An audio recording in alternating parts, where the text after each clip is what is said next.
प्रणिपात। स्वागत है आप सभी का हमारे YouTube channel decoding Indian culture and mythology पे। अगर अभी तक आपने हमारे चैनल को सब्सक्राइब नहीं किया है तो जल्दी से सब्सक्राइब कर दीजिए, और अगर आज का ये लेटेस्ट एपिसोड आपको पसंद आता है तो इसे लाइक और शेयर कर दीजिए, और साथ ही सब्सक्राइब करते वक्त बेल आइकन को ज़रूर से प्रेस कर दीजिएगा, जिससे कि हमारे लेटेस्ट एपिसोड्स के नोटिफिकेशंस आप तक पहुंचेंगे सबसे पहले। तो दोस्तों, कल यानी कि रविवार को 25 अक्टूबर 2020 को पूरे देश में बहुत ही हर्षोल्लास के साथ धूमधाम से मनाया गया विजयादशमी अर्थात दशहरे का उत्सव। विजयादशमी का ये पर्व, दशहरे का ये त्योहार बुराई पे अच्छाई की जीत के प्रतीक के रूप में माना जाता है, जहां हम ये देखते हैं कि प्रभु श्री राम के हाथों वध हुआ था रावण का, और जिसके पश्चात वो अयोध्या वापस आ गए थे। उनका वनवास भी समाप्त हो गया था, और फिर आरंभ होता है राम राज्य का वो स्वर्णिम युग, जिसने पूरे विश्व को ये बताया कि एक राजा का शासन अपनी प्रजा के लिए किस प्रकार से होना चाहिए। और कहीं ना कहीं इसी वजह से आज भी राम राज्य का ये जो एक विश्वास है, ये हम सब के बीच में एक आदर्श के रूप में माना जाता है, और भगवान श्री राम को एक आदर्श और न्यायप्रिय राजा के रूप में जाना जाता है। तो उन्हें हम केवल भगवान के रूप में नहीं पूछते, अपितु एक अत्यंत ही न्यायप्रिय और प्रभावशाली और एक ऐसे राजा के रूप में भी जानते हैं जो अपनी प्रजा के शुरू से ही प्रिय थे, और जिनके राज्य में प्रजा सदैव से ही सुखी भी रहती थी और संतुष्ट भी रहती थी। तो ऐसे ही रामराज की स्थापना हुई थी दशहरे के इस पावन उत्सव के बाद, जब प्रभु श्री राम अपना वनवास समाप्त करके माता सीता और अपने अनुज लक्ष्मण जी के साथ वनवास खत्म करके अयोध्या को वापस आ गए थे। लेकिन आज हम यहाँ पे आपको सुनाएंगे नवरात्रि की वो विशेष कथा जो कि जुड़ी हुई है देवी के 7वें स्वरूप से, क्योंकि हमने आपसे वादा किया था कि हम आपको देवी के सभी रूपों की विशेष कथा अपनी नवरात्रि स्पेशल सीरीज में एक एक करके सुनाएंगे। और किसी कारणवश हम अपने लेटेस्ट एपिसोड्स के साथ कुछ दिन से आपसे मुलाकात नहीं कर पाए, लेकिन आज हम आपके सामने हाजिर हुए हैं दोबारा से अपने नए लेटेस्ट एपिसोड के साथ। और आज के इस लेटेस्ट एपिसोड में हम आपसे जिक्र करेंगे देवी के अगले स्वरूप का। पिछले एपिसोड में हमने आपसे बात की थी नवदुर्गा के छठे रूप की, यानी कि देवी कात्यायनी की, और उसी को आगे बढ़ाते हुए अपने वादे के मुताबिक हम आपसे जिक्र करेंगे देवी के 7वें स्वरूप का, जो उनका अगला रूप है, जिसकी पूजा की जाती है नवरात्रि के 7वें दिन, और जिसे हम जानते हैं माँ कालरात्रि के नाम से। तो चलिए शुरू करते हैं हम अपना आज का ये लेटेस्ट एपिसोड, और इसमें हम आपको सुनाएंगे विशेष कथा जो कि जुड़ी हुई है माँ कालरात्रि से, और उनकी पूजा अर्चना से जुड़ी विधि विधानों को समझने की कोशिश करेंगे, और साथ ही उनकी कृपा से भक्तों को किस प्रकार का फल प्राप्त होता है, किस प्रकार से उनका कल्याण होता है, ये भी समझने की कोशिश करेंगे। तो चलिए इसी के साथ शुरू करते हैं हम अपना आज का ये लेटेस्ट एपिसोड। माँ कालरात्रि को काल को जीतने वाली देवी के रूप में जाना जाता है, और इन्हें हम देवियों की केंद्रीय सत्ता के रूप में भी मानते हैं। भगवान शंकर की शक्ति के रूप में वो कभी रुद्राणी बनके अपने भक्तों का कल्याण करती हैं, तो कभी चंडिका बनके चंडमुंड का संहार करती हैं। वो रक्त दंतिका बनके रक्त बीज का वध भी करती हैं, तो देवासुर संग्राम में दैत्यों का सर्वनाश भी करती हैं। सांसारिक प्राणी जिन जिन वस्तुओं से दूर भागता है, वो सभी वस्तुएं भगवान शंकर और माँ काली अर्थात माँ कालरात्रि को अत्यंत ही प्रिय हैं, क्योंकि माँ कालरात्रि नरमुंड की माला को अपने गले में धारण करती हैं। भस्म, शमशान और बलि ये सभी माँ कालरात्रि को अत्यंत ही प्रिय हैं। एक बार भगवान शंकर ने भूलवश या फिर भाग्यवश किसी कारण से गौरवर्णा देवी को काली कह के संबोधित कर दिया। बस उसी के बाद से देवी का ये स्वरूप भक्तों के सामने आता है, जिसे हम देवी काली या फिर कालरात्रि के रूप से जानते हैं, और उनका ये स्वरूप सभी के बीच में अत्यंत ही प्रसिद्ध है। अखंड ज्योति जला के काले तिलों से पूजा करने और रात्रि में जप तप करने से माँ कालरात्रि के इस स्वरूप को हम सभी बहुत ही सरलता से प्रसन्न कर सकते हैं। सप्तमी की रात्रि में अगर हम यज्ञ करते हैं तो उसके प्रभाव से साधकों के सभी मनोरथ, उनकी सभी मनोकामनाएं माँ कालरात्रि अवश्य ही पूर्ण करती हैं। और यहाँ पे माँ कालरात्रि से जुड़ा एक विशेष मंत्र है, जिसका उच्चारण करने से हम माँ कालरात्रि का ध्यान कर सकते हैं, उनकी पूजा अर्चना एवं उपासना कर सकते हैं। तो चलिए अब हम आपसे जिक्र करते हैं उस विशेष मंत्र का जो जुड़ा हुआ है माँ कालरात्रि के इस स्वरूप से। और वो विशेष मंत्र कुछ इस प्रकार से है। एक वेणी जपा कर्ण पूरा नग्ना खरा स्थिता, लंबोष्ठी कर्णिका कर्णी तैलाभ्यक्त शरीरिणी, वामा पादोल सल्लो हलता कंटक भूषणा, वर्धन मूर्ध्वजा कृष्णा काल रात्रिर्भयंकरी।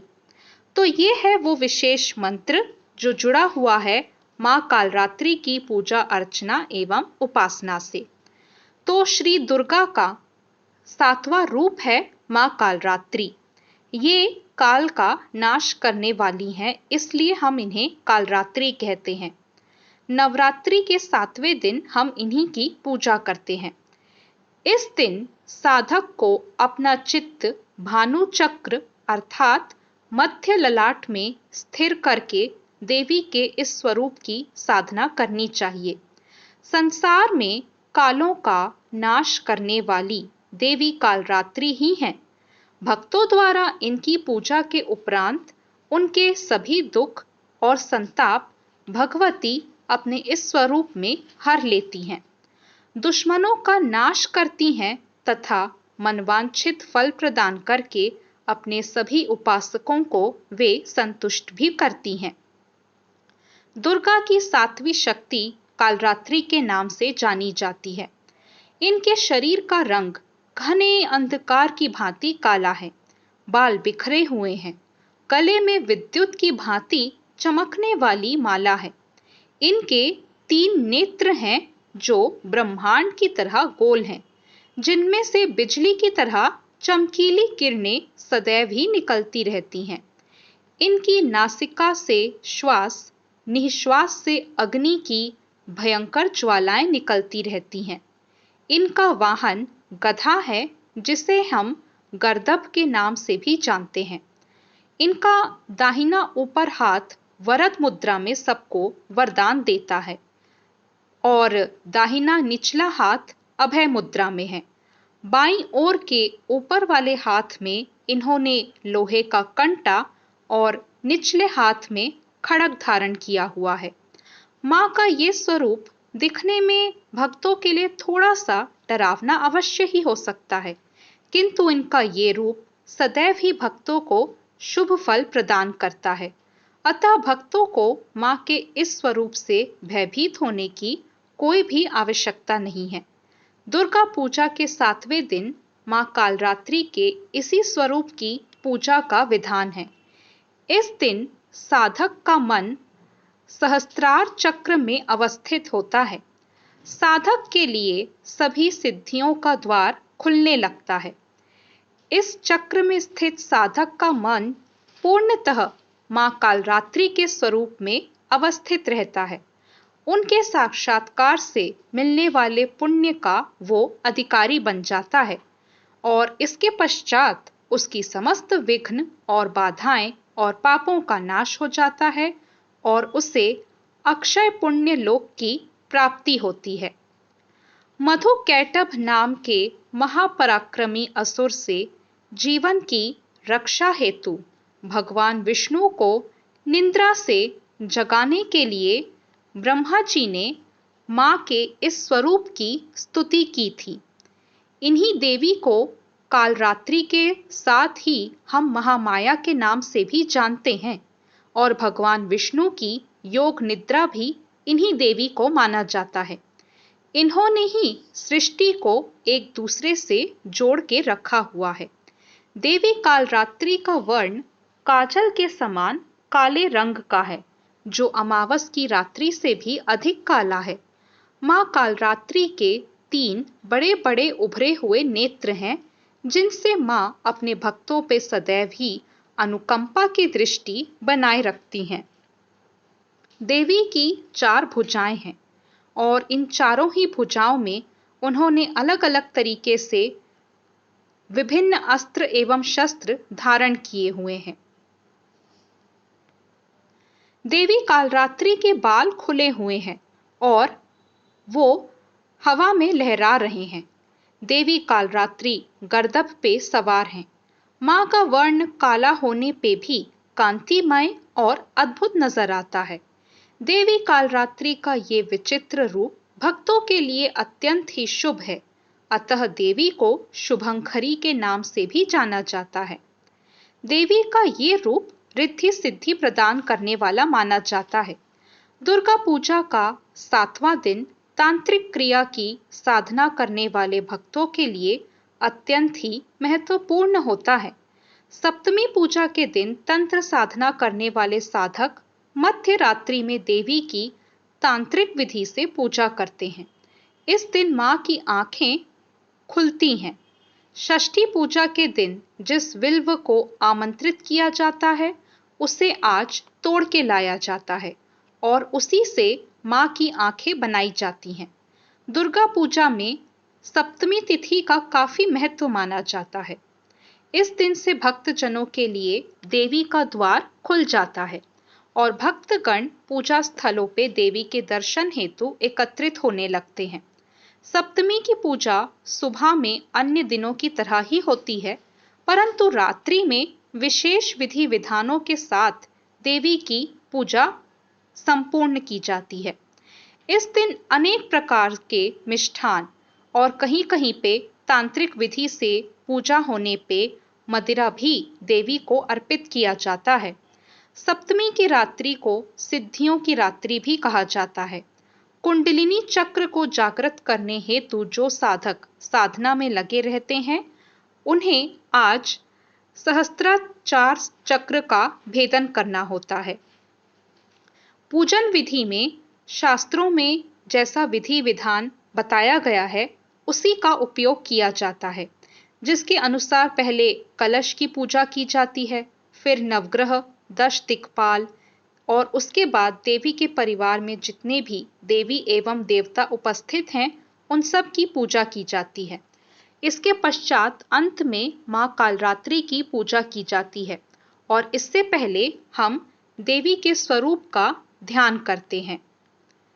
दुर्गा सप्तशती के प्रधानिक रहस्य में बताया गया है कि जब देवी ने इस सृष्टि का निर्माण किया, तो ब्रह्मा, विष्णु एवं महेश का प्रकटीकरण हुआ।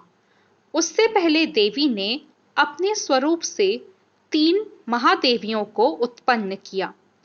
सर्वेश्वरी महालक्ष्मी ने ब्रह्मांड को अंधकारमय और तामसी गुणों से भरा हुआ देख के सबसे पहले तमसी रूप में जिस देवी को उत्पन्न किया, वो ही देवी कालरात्रि के नाम से जानी जाती हैं। देवी कालरात्रि ही अपने गुण और कर्मों द्वारा महामाया, महामारी, महाकाली, क्षुधा, तृषा, निद्रा, तृष्णा, एकवीरा एवं दुर्त्यया के नाम से भी जानी जाती हैं। तो दोस्तों, ये थी वो विशेष कथा जो जुड़ी हुई है मां कालरात्रि के इस 7वें स्वरूप से, जिसे हम नवदुर्गा के 7वें स्वरूप के रूप में जानते हैं। लेकिन इसी के साथ हम अपने आज के इस लेटेस्ट एपिसोड का अंत यहाँ पे नहीं करेंगे, क्योंकि इसके अलावा हम आपको आज एक और विशेष कथा सुनाने वाले हैं। जो जुड़ी हुई है पापाकुशा एकादशी से। जी हाँ, क्योंकि आज 26 अक्टूबर 2020 सोमवार के दिन पापाकुशा एकादशी का उत्सव भी मनाया जाता है। दशहरे के बाद का एकादशी का ये दिन पापाकुशा एकादशी के नाम से जाना जाता है। आज का ये 11वां दिन, एकादश का दिन, पापाकुशा एकादशी के नाम से जिसे हम जानते हैं, भगवान विष्णु की पूजा अर्चना एवं आराधना को समर्पित माना जाता है। तो आज का ये जो विशेष उत्सव है, इससे भी एक विशेष कथा जुड़ी हुई है, जिसका आज हम इस लेटेस्ट एपिसोड में आपसे जिक्र करेंगे।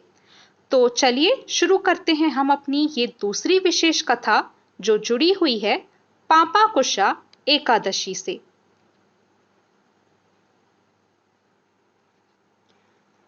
सनातन धर्म में एकादशी तिथि का विशेष महत्व माना जाता है। एकादशी को व्रतराज की उपाधि दी गई है क्योंकि इसका महत्व सभी व्रतों में अत्यंत ही श्रेष्ठ माना जाता है। आश्विन मास की शुक्ल पक्ष के दशहरे के बाद पड़ने वाली एकादशी को पापाकुशा एकादशी कहा जाता है और इस बार ये शुभ तिथि 26 अक्टूबर 2020 सोमवार को पड़ी है। पापाकुशा एकादशी करने से सभी प्रकार के पापों से मुक्ति मिल जाती है और सौभाग्य की प्राप्ति भी होती है।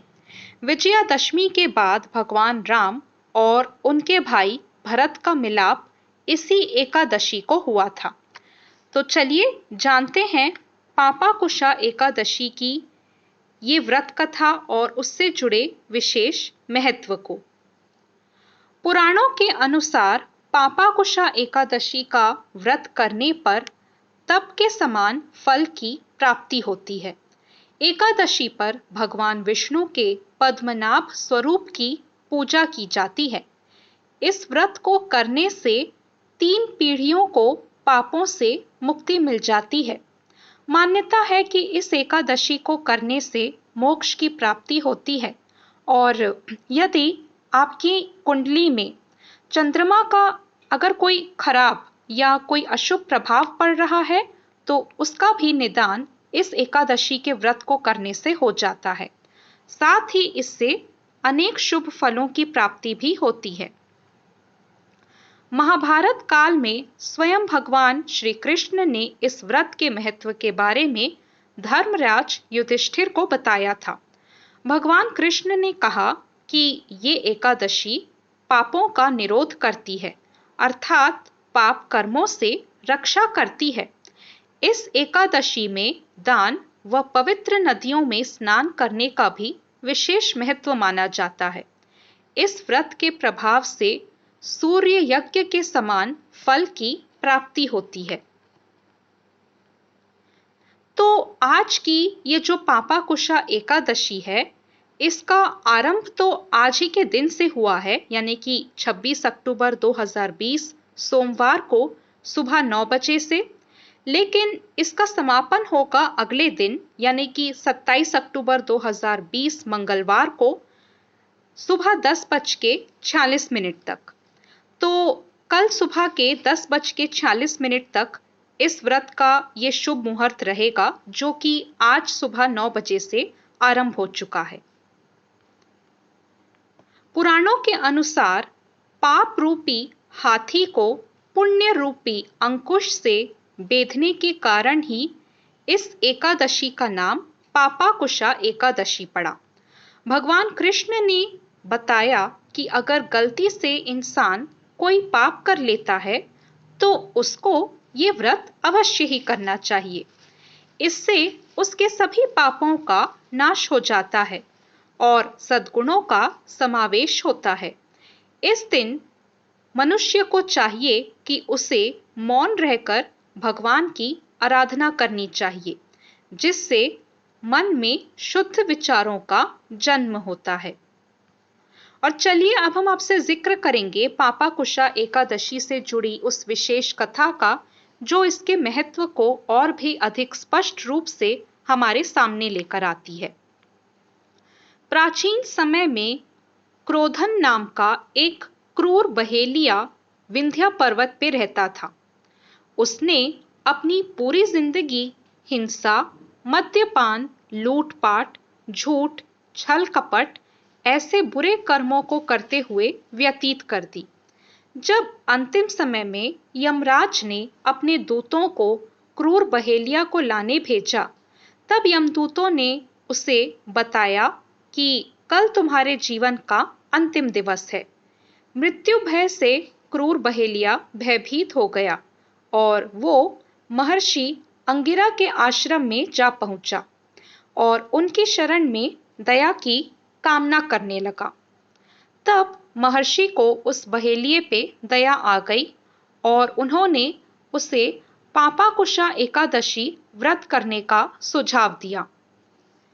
बहेलिये ने पूरी श्रद्धा भाव से इस एकादशी के व्रत का पालन किया और तत्पश्चात उसकी इस कोशिश के वजह से